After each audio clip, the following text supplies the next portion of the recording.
We all do it, right? We make plans for the day, for the week, for our whole lives, really. It's just what we do.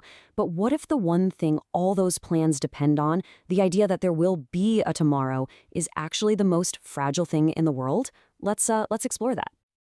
So let me ask you a really simple question. What are you doing tonight?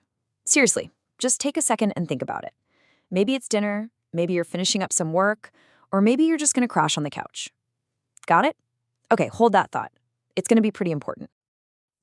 Most of us walk around with this unspoken agreement with the universe that tomorrow is a sure thing, that we'll always have more time. We just kind of operate on this belief that the future is guaranteed. But what if that's the biggest illusion we live with? Now, this is a pretty stark thought, but stick with me.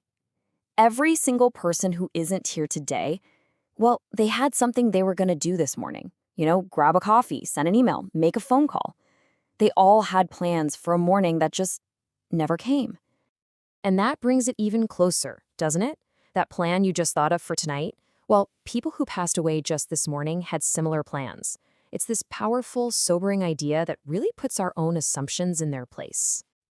So look, the whole point of this isn't to be morbid or to make you afraid. Not at all.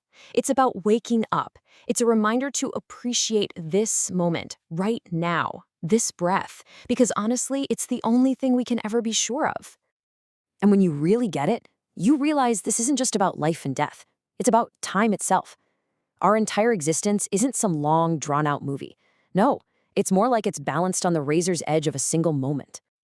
Just think about how quickly things can pivot. I'm not talking about over days or hours. I'm talking about the time it takes for your heart to beat once, or to snap your fingers. And in that one tiny instant, every plan, every single worry, every goal can just be gone. Your whole world can change. That's the core truth we all kind of agree to forget every day.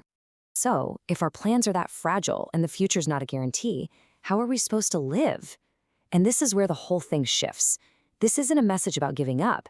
It's the exact opposite. It's a mandate, a command really, to live a richer, fuller life, starting right now. Because life is so fragile, because it can all change in a flash, we're left with this really clear and urgent therefore.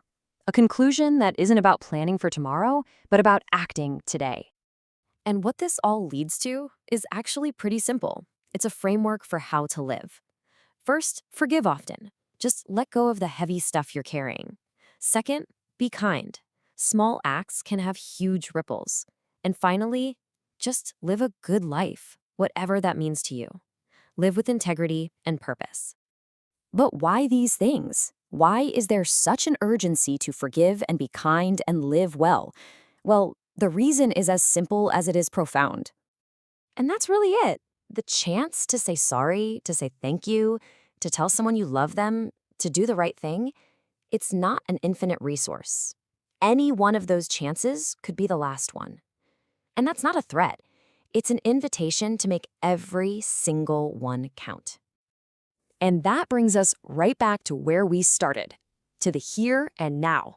Not tomorrow, not even your plans for tonight, but this single present moment. It's a gift. It's a chance. So the only question that's left is, what will you do with this one?